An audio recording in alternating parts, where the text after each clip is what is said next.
Hey everybody, Dylan Reich here, and I got a lesson for you today. Today we're going to talk about writing music, which is something people ask me about all the time.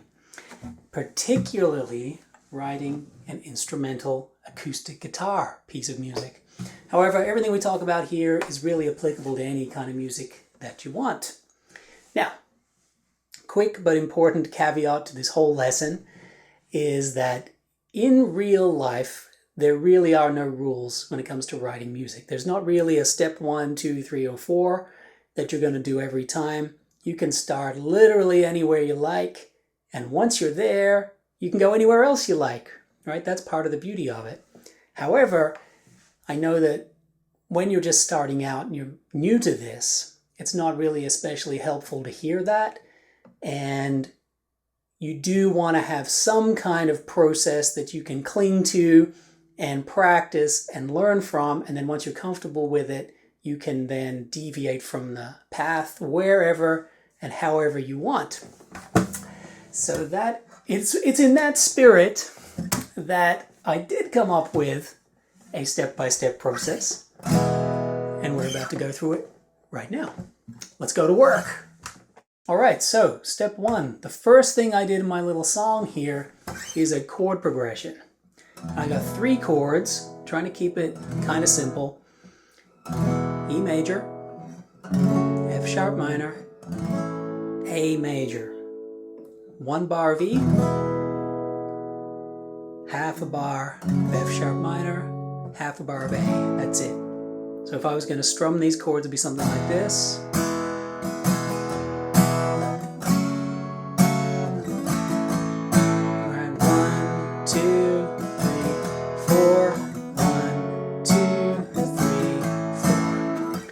Okay, there's my, for those of you that know your major key harmony, there's your 1 chord, that's the 2 chord, that's the 4 chord, right? That's what we got going on there.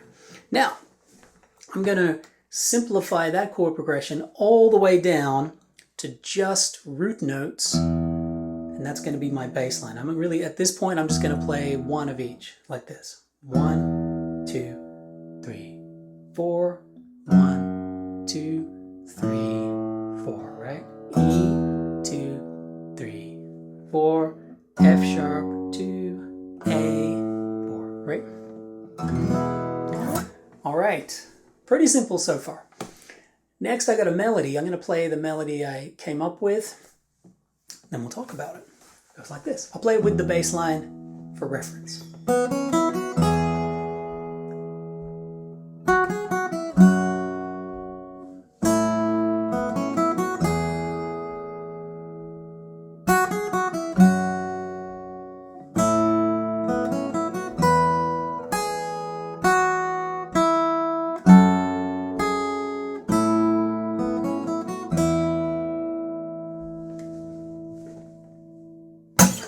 All right, there we go. Now, I'm using notes here in my melody from an E major scale.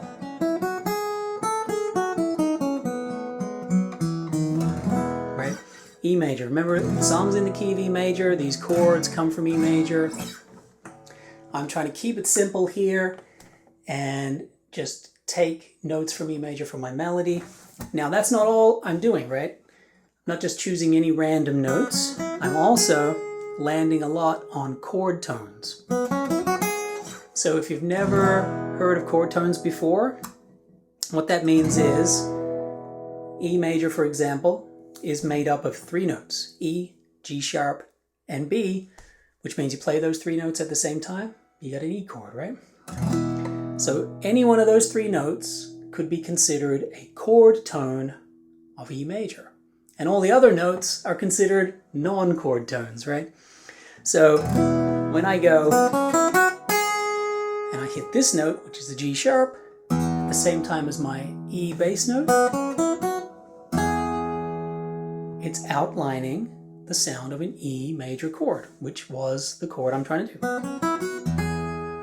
And the next part goes, which lands on an F sharp.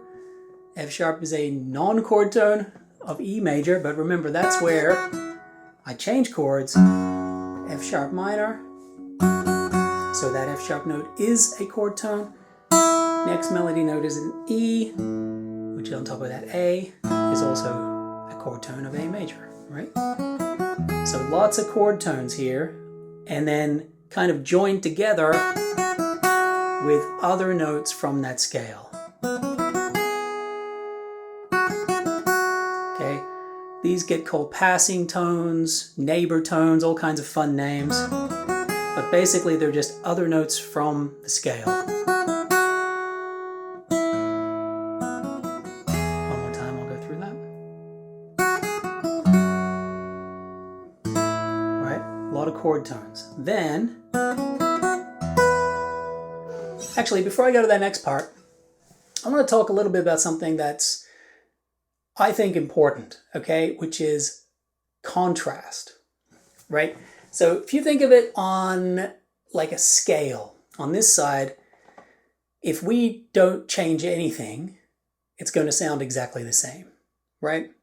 Pretty obvious. All the way on the other side, if we change literally every possible thing, it's going to sound wildly different, okay? Also, that's not surprising. But there's a lot of shades and levels in between these two extremes that we can use as a songwriter. And this is kind of how we can get development and progression of an idea while still retaining, some thread of the original idea so that it sounds like it's still part of the same song, right? For example, very basic level, exactly what I just did, right?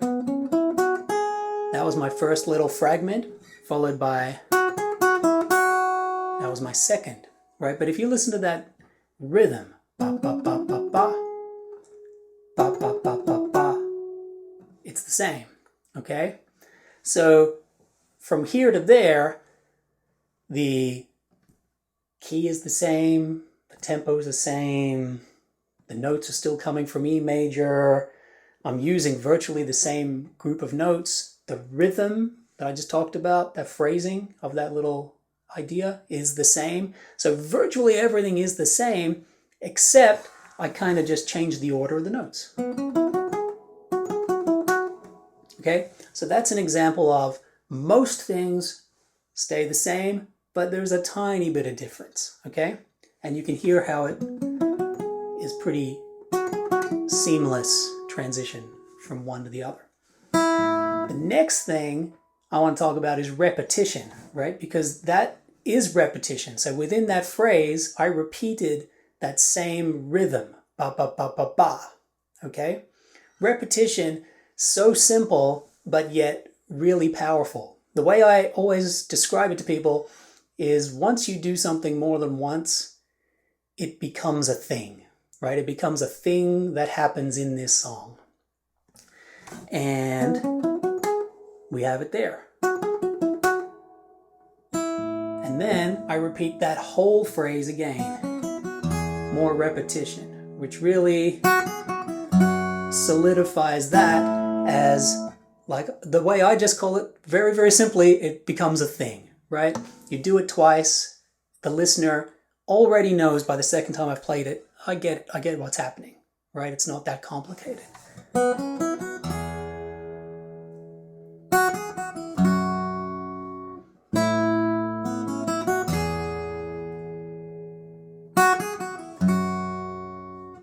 Okay, now let me play that third line for you.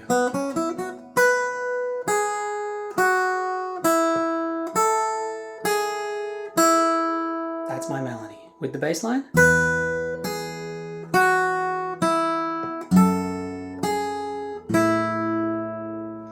All right, so let's go back to my little contrast wheel.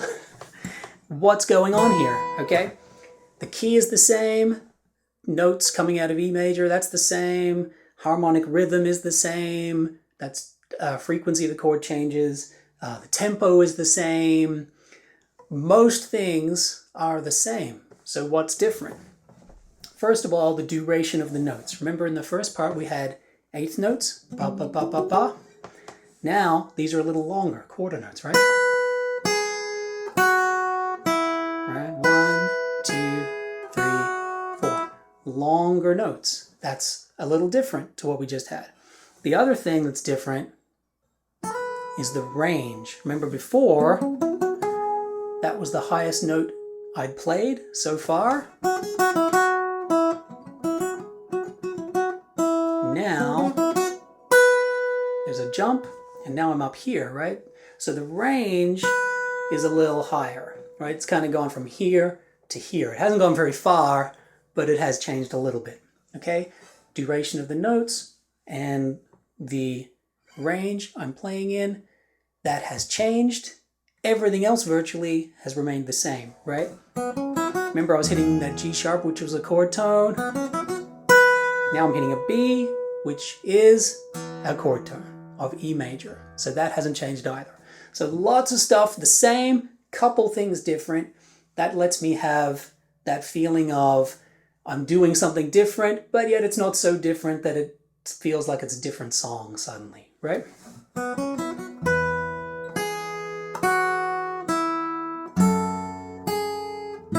Again, chord tones, right? When I hit that A at the same time as the F sharp, chord tones, that's just F sharp minor. It all relates back to that very first chord progression that I played. Okay, and then at the end, I'm kind of reprising that initial theme that we started with. Ba ba ba ba ba, ba ba ba ba ba. We did that a bunch of times. Now I'm finishing with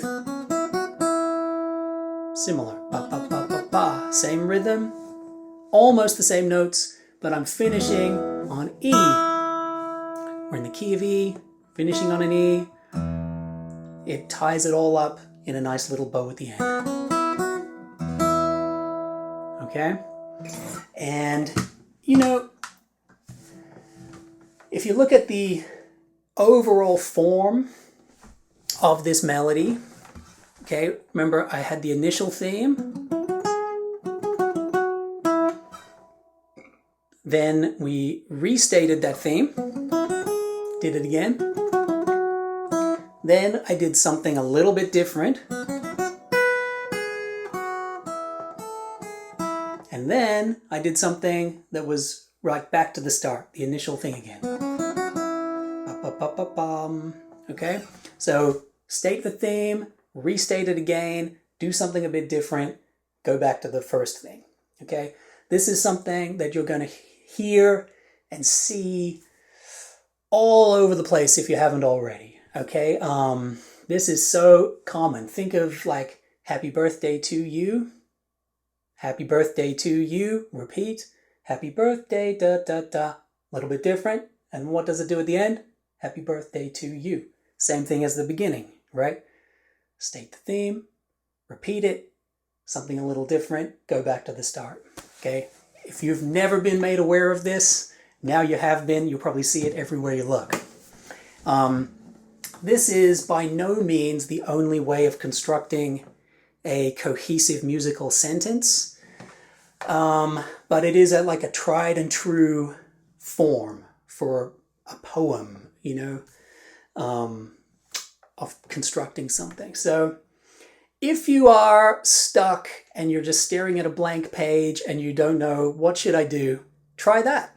Just give it a shot, see if it works, right? It's not the only way, but it is one way, right? Okay, so we've got our melody, we've got our bass line. This is where we are. Refresh our memory.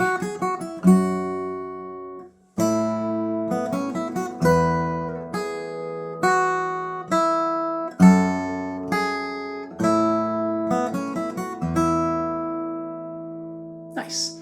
All right, now this is good. It's sounding a little bit like note, note, note, note, note, you know. So I want to add a little bit of phrasing and articulation to this melody to kind of spice it up a bit. So on a guitar, I'm talking about things like hammer-ons, slides, pull-offs, grace notes, that kind of thing. So instead of going, where it sort of sounds like do do do do do. I'm gonna go hammer on, slide. Hammer on, pull off, that's a grace note. Grace notes are like a note so short that they don't even count towards the rhythm. They're just really decoration. You know, that kind of sound. It's not like, it's more like, right? Like a short slide or a short pull off or something like that. So here's what I got.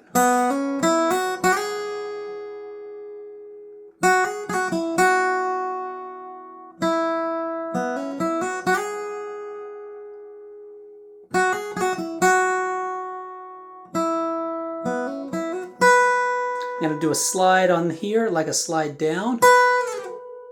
Right? Again, just some decoration, so it's a little more interesting, some phrasing. Leave that alone. Same here. Hammer on. Two of them. Let's put it together.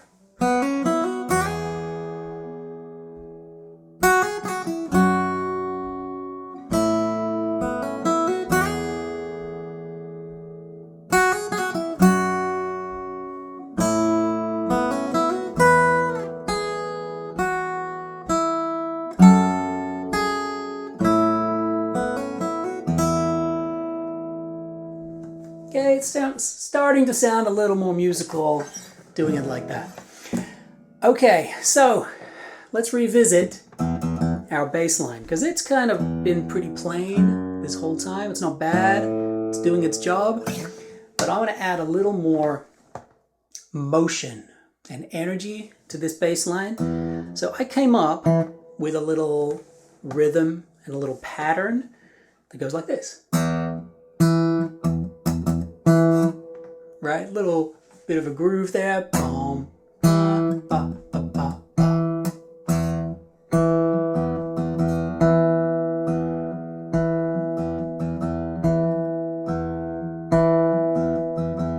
Okay, so this is giving us a little bit of extra energy, and it's also adding a kind of like a backbeat, because I'm hitting this higher note on beats 2 and 4, which kind of gives us that backbeat. Okay, now we got other chords to play besides that. So E, I'm just going to do that. For the F sharp, I'm just going to go F sharp to F sharp, just an octave.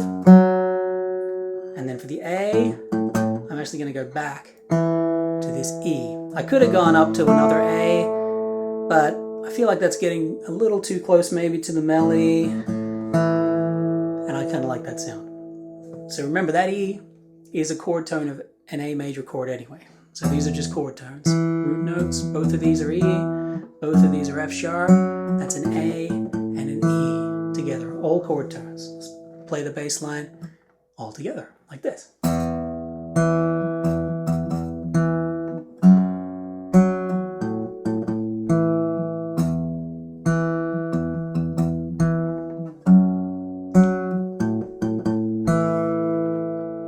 Pretty cool. Let's try it with our melody.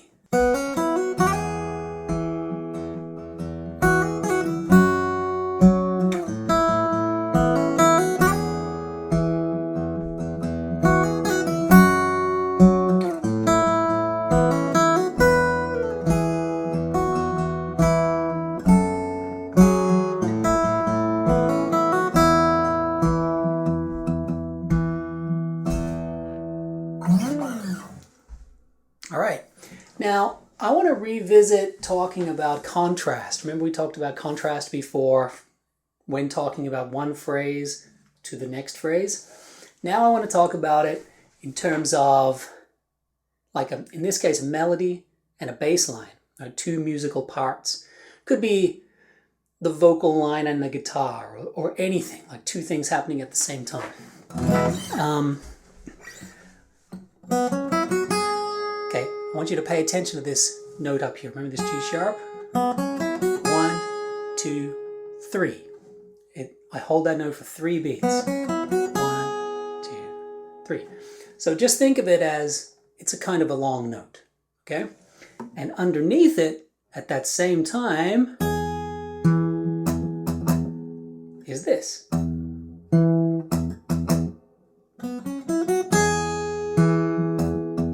So the bass line is doing shorter notes, right? And more of them. Up top, longer notes and less, there's only one. Bass line, shorter notes and more of them, okay?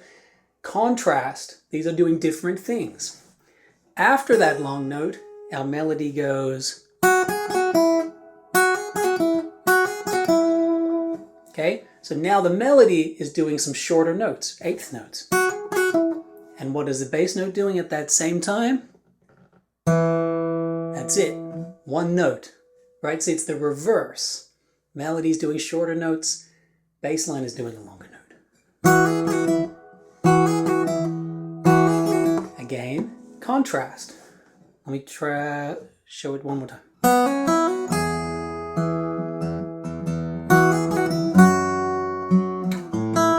See that? Long, short.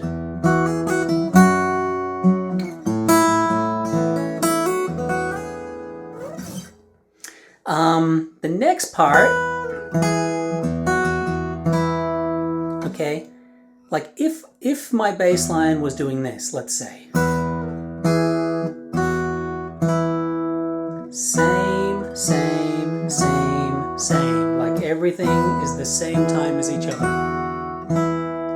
The melody and the bass line together.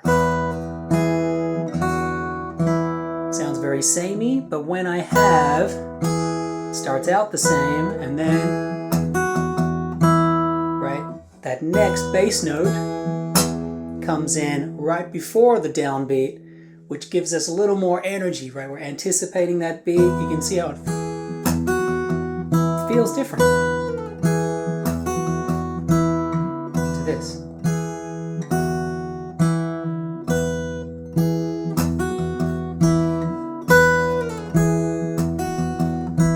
Right? Contrast. Again, even the slide, right? The melody's doing a slide. There's no slide in the bass line. Contrast again.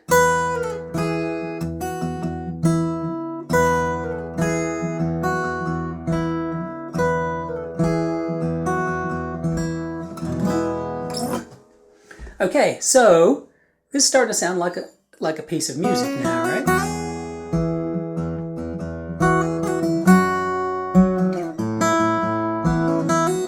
You can hear the harmony, the chord progression that we started with. Remember, I'm not technically playing like all these chords, but I am still playing them, right? That's still like an E, that's still like an F sharp minor, that's still kind of like an A, right? With the harmony, we got a little bit more interesting bass line, our melody's working. I got one more thing I want to do.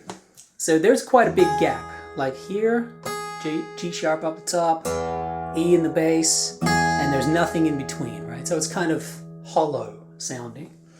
So I'm going to just find some stuff to put in the middle, right?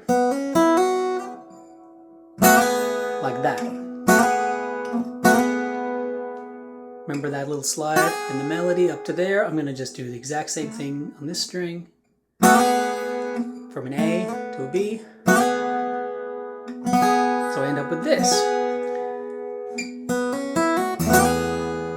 Okay, so I end up with these two extra notes. If you take away the melody, which we've talked about, and the bass note we've talked about, the only thing left here, these two notes, in fact it's just one note. It's a B, that's a B as well, it's the exact same note.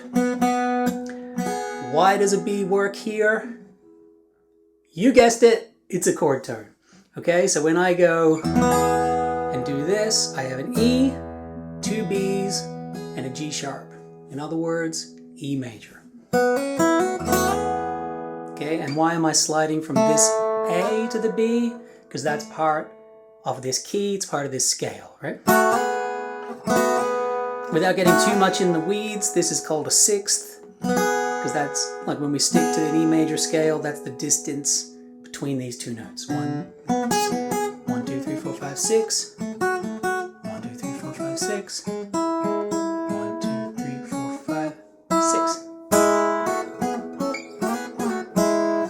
So then when I get to this F sharp, I'm going to do this. Okay, so I'm adding these two notes, C sharp and an A, to my F sharp minor chord. Why a C sharp and an A? We know this already. They're chord tones. Okay. Now look, sometimes you can't play every single note. There's not enough fingers, not enough strings. You can't reach them all. Whatever. But often, again, nothing's really a rule, but often we do want to try to get the third of the chord in there, right? So when I'm doing this, two F sharps, it doesn't sound completely like F sharp minor until I've got this A in there. That's the third, right? Right, the third, like the difference between a major and a minor chord is just one note, and that's that third, right? Major, minor, everything else stays the same. So if you really want it to sound minor, you got to play that third, or if you really want it to sound major, you got to do that. Okay, so throwing in these extra notes, C sharp and A, really helps to outline that chord with a little more detail. So here's what I got.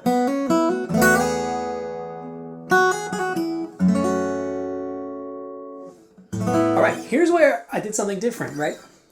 Remember our next chord was A major. So if I was going to stick to A major chord tones, I'd go A, C sharp, with the E on the top. So the E was already there, that's our melody. Our A was already there, that's our bass line.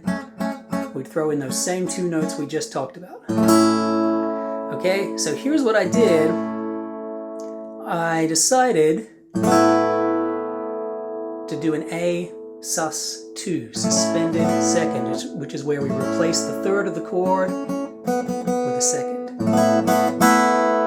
In this case, the C sharp becomes a B, which is part of this key anyway, so it sounds quite nice. This is a very simple version of what we would call a chord substitution.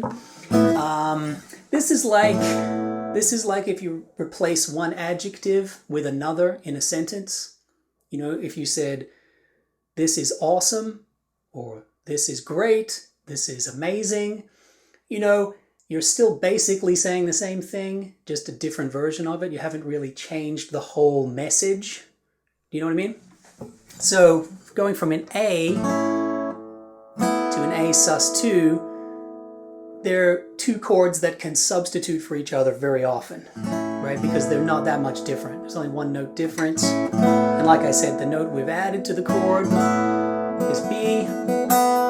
It's part of this key anyway, right? And I just like the sound of it. Remember, you're the songwriter, I'm the songwriter, so we're always going to use our own taste. Use your ear. If you like sus2 better, like I do, in this case, well, let's use it. Okay? Let's put it together.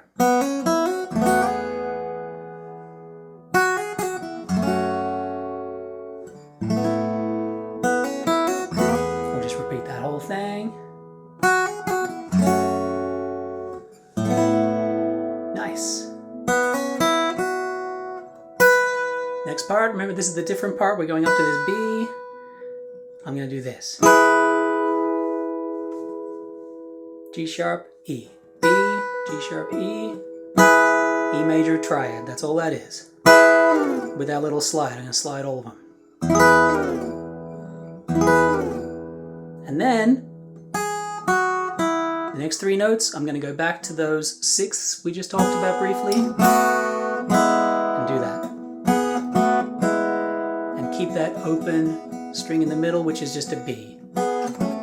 Sorry.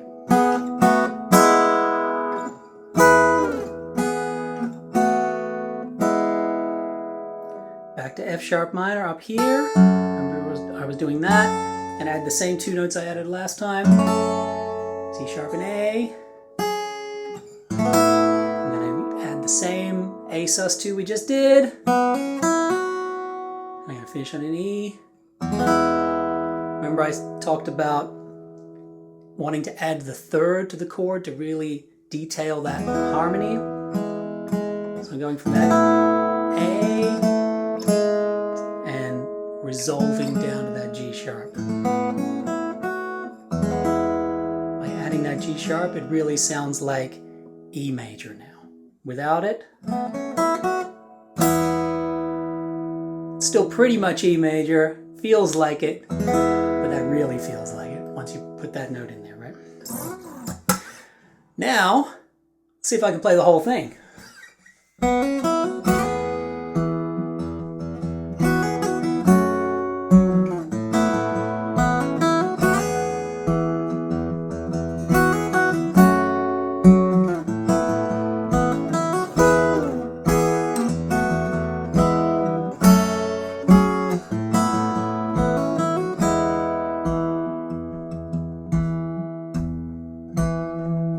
All right, one thing I just noticed playing it right now is that part going into that third line. Or that's quite a jump. So this is a more guitar specific thing. That's quite a big position change.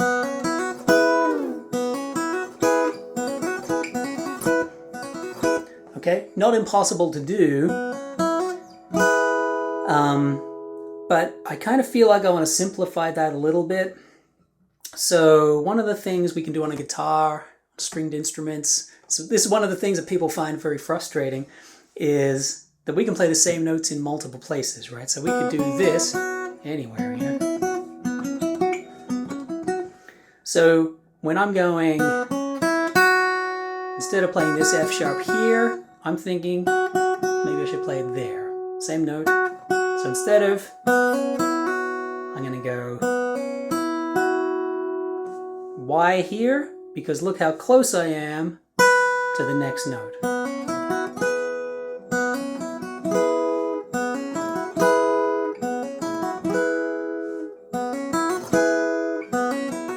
See how rushed that looks compared to this?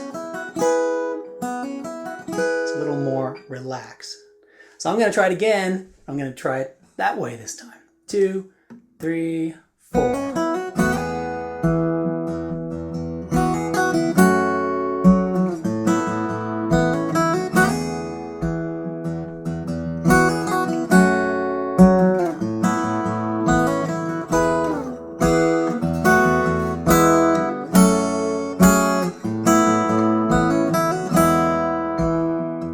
Not bad. I think you can do it better. Let's try it again.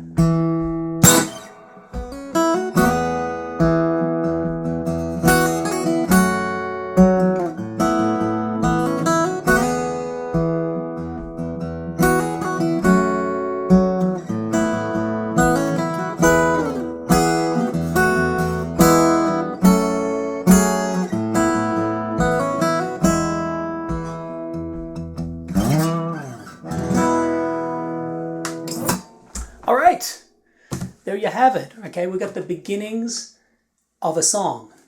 And, you know, one of the things, like imagine if you opened a book and you've never read words before, okay? It looks like complete and total chaos. Symbols, letters, how am I ever going to understand any of this? It looks totally random. And this is often how people view music, especially if you're looking at you know, you download tabs and you look at tabs because there's a whole bunch of numbers, 2, 6, 9, 12, 11, 3, 1. And it's like, what, you know, it looks like chaos, right? At first glance. But hopefully what you're starting to get through watching this video and me breaking down all the little pieces is that it's not really totally random. All these things work together. Right? It's not just this note. It's that note with that other note creates an interval, which with that other note, you know, this is now a chord. So this is some harmony, right? And it's not just that chord. It's this voicing specifically of a chord. And it's not just this chord in a vacuum. It's how that chord relates to the chord that comes before it, the chord that comes after it, as part of a progression. And how these chords all relate to the key of the song, right? E chord in the key of E feels much different than an E chord in the key of A, okay? The melody relates to the harmony. The melody relates to the key. That phrase, melodic phrase, relates to the phrase that came before it, came after it, etc., etc. This section of the song relates to the next section, right? Everything is kind of dependent on everything else. We did this a little bit in this song already, okay, on a pretty basic level, okay? Remember we talked about that contrast, that third line being a little bit different, okay? But it can't feel different unless I did the other thing first. And in fact, I did it twice, which is what creates the feeling that that third thing is different. If I did that third thing first, there's nothing to compare it to yet, so it doesn't feel different. It just feels like the first thing, okay? I don't know if that makes sense. Imagine you're writing or reading a book, a novel, and halfway through, this character that you really loved turns out that he's the bad guy the whole time. He's been the bad guy the whole book. And it's a shock, right? It's a twist. Didn't see that coming. That feeling is created only because they set it up that he's the good guy over here. They set our expectations to go one way, and then they took us another way. Do you get what I mean?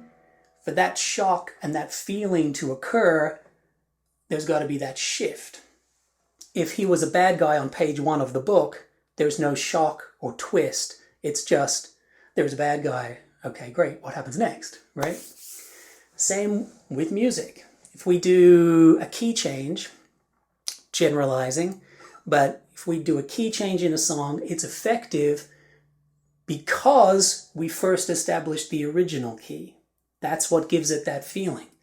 If we do a tempo change, let's say we increase the tempo, that feels a certain way because we just came from this other tempo, right? All these things relate to each other, okay?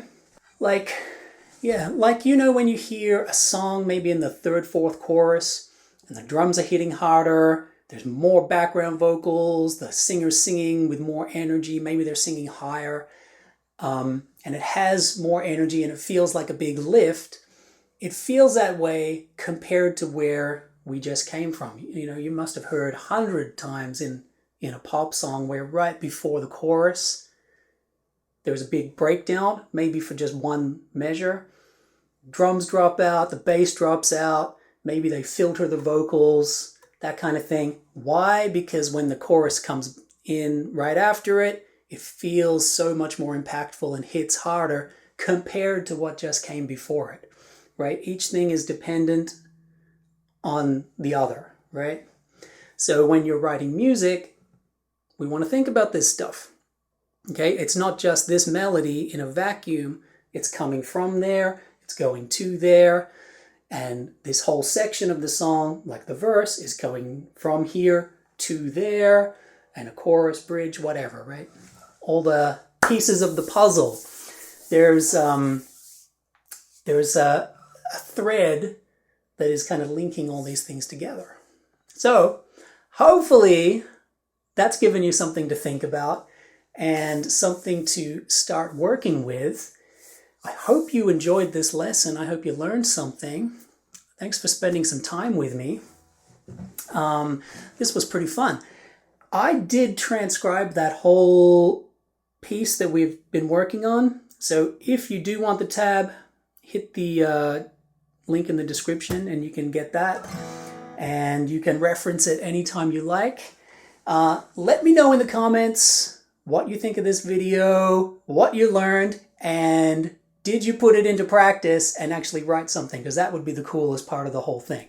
Okay? So once again, thanks for joining me, and I will catch you next time. See ya.